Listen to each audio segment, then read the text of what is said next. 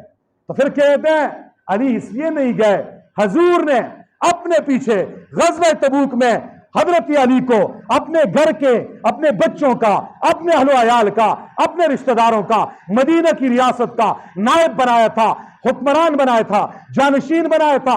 حضور کے حکم پہ وہ پیچھے رہے تھے. اور ایک موقع پہ عورتوں نے حضرت علی کو کہہ بھی دیا تھا علی تو بڑا بہادر ہے، تو شیر خدا ہے، خیبر کا قلعہ فتح کیا تھا، تو نے بڑے بڑے بدماشوں کو جہنم حاصل کیا ہے، آج عورتوں میں بیٹھے ہوئے سب چلے گئے تبوک میں، تو یہاں کیا کر رہا ہے؟ علی غیرتی ہے نا، مومن غیرت مند ہوتا ہے. علی اٹھ گئے اپنی جگہ سے، چلے گئے، لشکر تک پہنچ گئے. حضور نے دیکھا علی آ گئے، علی آ گئے. فرمایا علی میں نے تجھے کہا تھا پیچھے رہ. پر اللہ کے نبی بڑی باتیں میں نے سن لی ہیں، پیچھے کوئی اندھا ہے تو وہ معذور آدمی پیچھے ہے، کوئی اپاہج ہے، لنگڑا ہے وہ پیچھے ہے، باقی عورتیں اور بچے ہیں، صحیح سالم کوئی مرد بھی، کوئی مومن بھی پیچھے نہیں ہے. آپ نے مجھے پیچھے چھوڑ دیا ہے، بڑی باتیں سن لی ہیں، مجھ سے برداشت نہیں ہو رہا، مجھے اجازت دیجئے میں بھی جاتا ہوں. حضور نبی کریم صلی اللہ علیہ وسلم نے اس موقع پہ ایک جملہ ارشاد فرمایا اے علی کیا تو اس پہ راضی نہیں ہے؟ میرے نزدیک تیرا درجہ وہی ہے جیسے ہارون علیہ السلام کا مقام موسیٰ علیہ السلام کے ہاں تھا. موسیٰ علیہ السلام کوئی طور پہ گئے، پیچھے بنی اسرائیل میں اپنا جانشین ہارون علیہ السلام کو بنایا. میں نے بھی تمہیں اپنا جانشین پیچھے بنایا ہے، اس لیے تو میرا جانشین ہے، تیرے اوپر اعتماد ہے. با اعتماد ہی کو، اپنے داماد ہی کو، اپنے جو ہے نا قریبی ساتھی ہی کو آدمی اپنے گھر بار کی چابیاں دیتا ہے، اپنے بچوں کا واق اختیار دیتا ہے. یہ حضرت علی پہ اعتماد کی دلیل ہے. اگر یہاں پہ حضرت علی حضور کے حکم سے غزوہ تبوک میں پیچھے رہے ہیں تو حضرت عثمان غنی رضی اللہ تعالیٰ عنہ بھی غزوہ بدر میں حضور کے حکم سے پیچھے رہے ہیں. آخری 2 فضیلتیں بتا کر میں اپنے بیان کو ختم کرنا چاہتا ہوں.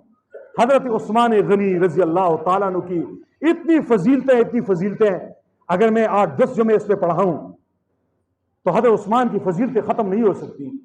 میں ذرا آپ کو بیدار کرنے کے لیے عثمان کی محبت کا باپ، صحابہ کرام کی محبت کا بیج آپ کے دلوں میں بونے کے لیے واقعہ سنا رہا ہوں. عثمان غنی کون عثمان ہے؟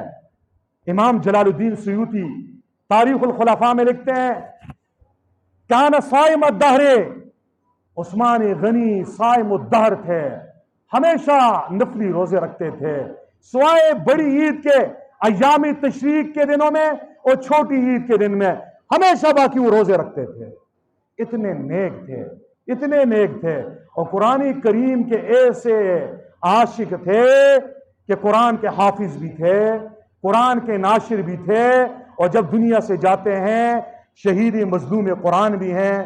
آپ جب شہید ہوتے ہیں تو آپ کے خون کے قطرے قرآن پہ گرتے ہیں. قرآن حضرت عثمان غنی کے خون کے قطروں کو محفوظ کرتا ہے، اور قیامت کے دن عثمان غنی کی شہادت کی گواہی رب کا قرآن دے گا. عثمان غنی قرآن کے وہ عاشق ہیں. اللہ اکبر کبیرہ. دنیا میں 4 آدمی ایسے آج تک گزرے ہیں جنہوں نے ایک رکعت میں وہ قرآن کریم ختم کیا کرتے تھے. 2 صحابہ کرام ہیں اور 2 تابعین ہیں. ان میں سے پہلا نام ابو بکر کا نہیں ہے، عمر کا نہیں ہے، علی کا نہیں ہے، طلحہ کا نہیں ہے، حسن کا نہیں ہے، حسین کا نہیں ہے، امیر معاویہ کا نہیں ہے. 1,24,000 صحابہ کرام میں سے 2 صحابہ ایسے ہیں جو ایک رکعت میں پورا قرآن ختم کرتے تھے. یہ الگ الگ شان ہوتی ہے ہر صحابی کی، ہر ولی کی کچھ اپنی شانیں ہوتی ہیں. ایک کی شان دوسرے میں بہت کم پائی جاتی ہے. حضرت عثمان غنی ان صحابہ میں سے پہلے نمبر پہ جو رات کو کھڑے ہو کے تہجد میں قرآن کریم شروع کرتے، ایک رکعت میں پورا قرآن ختم کرتے تھے. دوسرے صحابی حضرت تمیم داری رضی اللہ تعالی عنہ ہے. یہ 2 صحابہ ہیں. 2 تابعین ایسے ہیں جو ایک رکعت میں پورا قرآن ختم کرتے تھے. ایک کا نام ہے سعید بن جبیر، سید التابعین، تابعین کے سردار جلیل القدر تابعی حضرت سعید بن جبیر رضی رحمہ اللہ تعالی. اور دوسرے میرے اور آپ کے محبوب امام، میرے اور آپ کے پیارے امام حضرت سیدنا امام اعظم ابو حنیفہ رحمت اللہ علیہ، جو ایک رکعت میں پورا قرآن کریم ختم کرتے تھے. اللہ جل شانہ سے دعا ہے اللہ جل شانہ ہم سب کو صحابہ کرام کی محبت، عقیدت اور عظمت ہم سب کو نصیب فرمائے، اور حضرت سیدنا عثمان غنی رضی اللہ تعالیٰ عنہ کی سیرت پہ ہمیں چلنے کی توفیق عطا فرمائے.